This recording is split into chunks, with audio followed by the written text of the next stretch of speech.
chance, this is the moment you've waited for.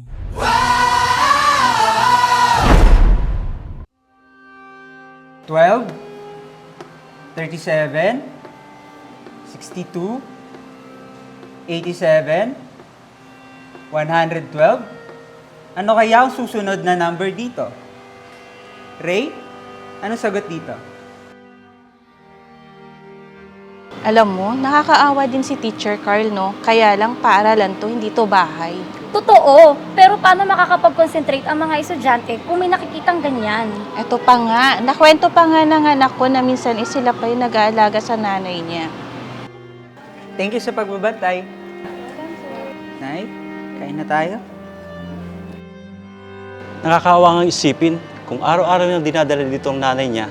Nakakaawa ang mga bata. Bakit hindi na lang siya maghanap na mag-aalaga sa nanay niya para hindi siya nahihirapan? Iniisip ko nga, ilipat na lang sa ibang school yung anak ko. Yes, sir.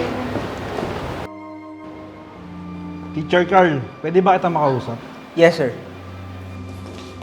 Hi, Teacher Carl. We're go home na. Okay, see you tomorrow.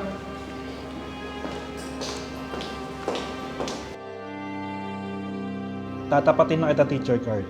Marami ng magulang nagrereklamo sa sitwasyon mo. Pwede kitang tulungan na maghanap na mag-aalaga sa nanay mo. Thank you, sir. Pero nanay ko siya at gusto ko ako mag-aalaga sa kanya. Sabihin na natin... Wait lang, sir, ha? Nay? Nay? Nay? Nay! Anak, saan ka pupunta? Lola Ses!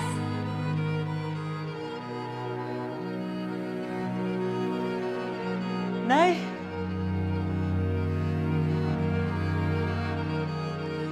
Nay? Nay? Ano? Nakita niyo si Lola? Wala siya dito. Nay! Nay! Nay! Nay!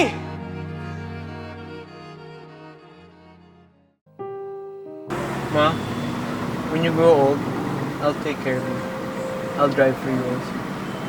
Thank you, son. Do you have a problem?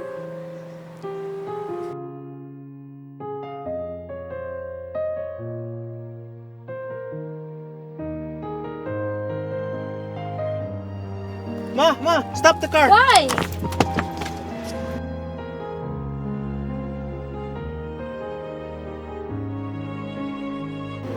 Natanggap ko ang inyong mga reklamo tungkol kay Teacher Carl. Nay! Nay!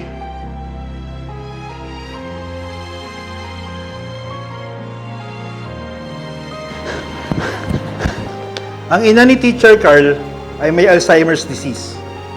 Alam ko na nag-aalala kayo para sa inyong mga anak.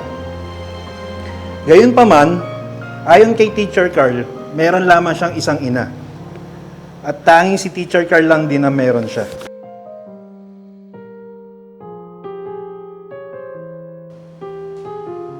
Lagi niyang sinasabi na ang nanay niya ang nagbibigay buhay sa kanya at siya lamang ang tanging pamilya niya. In the past, tanging ang nanay niya ang kasama niya at nakaalalay sa kanya. Nay! Kinakabahan ako! Hindi ko yata kaya! Kaya mo yan, anak. Andito lang ako sa suportahan kita.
Marami ng Pasko ang nagdaan na tanging sila lamang ang magkasama.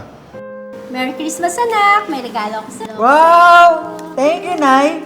Paglaki ko, ako naman mabibigay ng regalo sa'yo. Oh, sweet ng anak ko. Ang cute-cute.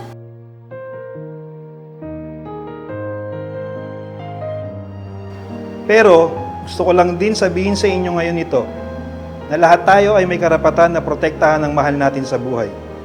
Gaya na lamang ng ginawa ni Teacher Carl sa kanyang ina. Ngayon, kung sino man ang tutol o ayaw na magturo si Teacher Carl sa paaralan na to, please write down your name dito sa papel. Kuya, may nakita yung matandang babae. Ganito lang katangkad.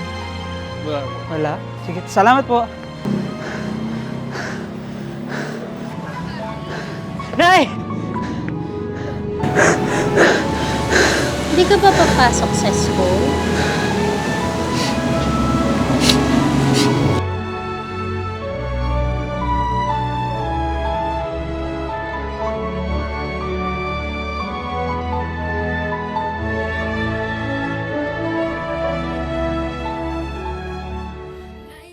Merry Christmas, Nay! Regalo ko para sa'yo. Ikaw ang best gift ni Lord sa akin, Nay.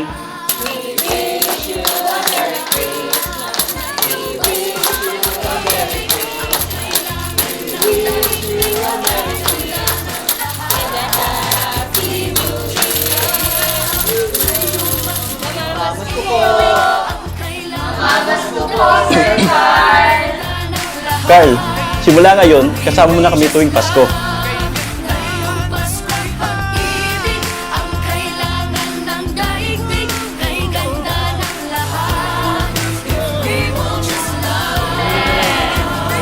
Let's spread the love, let's end apathy, show compassion and concern, forgive our fellow men, embrace them, love them. Let's spread the love among our family and throughout our nation and across the seas and the skies. This Christmas time, love is all the world needs, and everything will be beautiful if we just love. Merry Christmas!